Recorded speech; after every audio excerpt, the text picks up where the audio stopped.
AITA for refusing to go on a family trip unless they disinvite my nephew's friend? I'm a 43-year-old dad to my amazing daughter, Emily. She's 15, and she's the light of my life. Ever since her mom and I divorced about 5 years ago, it's just been the two of us. We have a close bond, and she's grown into such an incredible young woman. She's smart, funny, and unapologetically herself. She'll proudly tell anyone who asks that she's a nerd, and she means it in the best way. Anime, Star Wars, gaming, cosplay, you name it, she's into it. Being herself hasn't always been easy for Emily. Kids can be cruel, and she's dealt with her fair share of bullying over the years. Middle school was especially rough, but she toughed it out. High school started off a bit better, until Jeff entered the picture. Jeff is 16 and, unfortunately, happens to be my nephew's best friend. He's also Emily's absolute worst nightmare. I don't throw around words like bully lightly, but there's no other way to describe Jeff. It started small, as these things often do.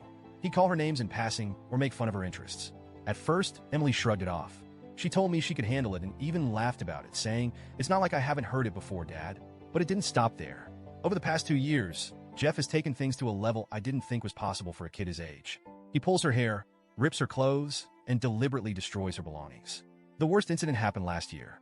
Jeff stole Emily's backpack during lunch and threw it into a toilet in the boys' bathroom. When she tried to get it back, things escalated into a full-on fight. Both of them got suspended. When I picked her up that day, she tried so hard to act tough, but I could see how broken she was. That backpack had been a birthday gift from me, and she loved it. Seeing it destroyed, along with her books, notes, and sketches, devastated her. That night, she cried herself to sleep while I sat in the next room, furious and helpless. I didn't just sit back and let this happen. I've done everything in my power to protect Emily from Jeff. I've had countless meetings with the school. I've spoken to Jeff's parents multiple times. His dad couldn't care less. And his mom, well, she straight up blamed Emily for provoking him. The school rearranged Emily's schedule to keep her away from Jeff as much as possible. But he always finds a way to bother her.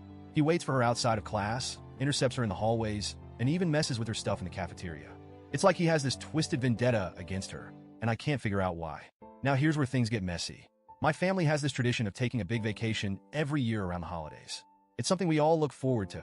2 weeks together in a cozy rental, just relaxing, catching up, and enjoying each other's company. Emily loves these trips.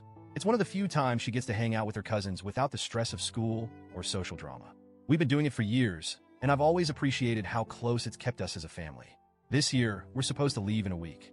I was on the phone with my sister, finalizing plans, when she casually mentioned buying Jeff a winter coat for the trip.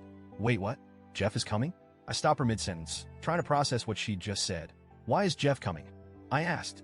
Oh, she replied, brushing it off like it was no big deal. He's practically family. Plus, his home life is rough. We thought it would be nice for him to get away for a bit. I felt my blood pressure spike. Emily and I aren't going if Jeff is coming, I said flatly. My sister was stunned. She tried to convince me that I was overreacting. She said Jeff isn't that bad and that he's just a troubled kid who needs some support. She brought up his parents' divorce and how unstable his home life is. She even suggested that Jeff might have a crush on Emily, which made my skin crawl. A crush? I snapped. Is that what we're calling harassment now? The conversation went downhill fast. She accused me of being selfish and said I was punishing Jeff for things that aren't his fault. I reminded her of everything he's done to Emily. The name-calling, the destruction of her belongings, the fight that got her suspended. Her response? I know, but Jeff needs this. Jeff needs this? What about Emily? Does she not deserve to feel safe and happy on what's supposed to be her vacation too? I stuck to my guns and told my sister that my decision wasn't changing. If Jeff goes, we stay home. End of story. That's when all hell broke loose.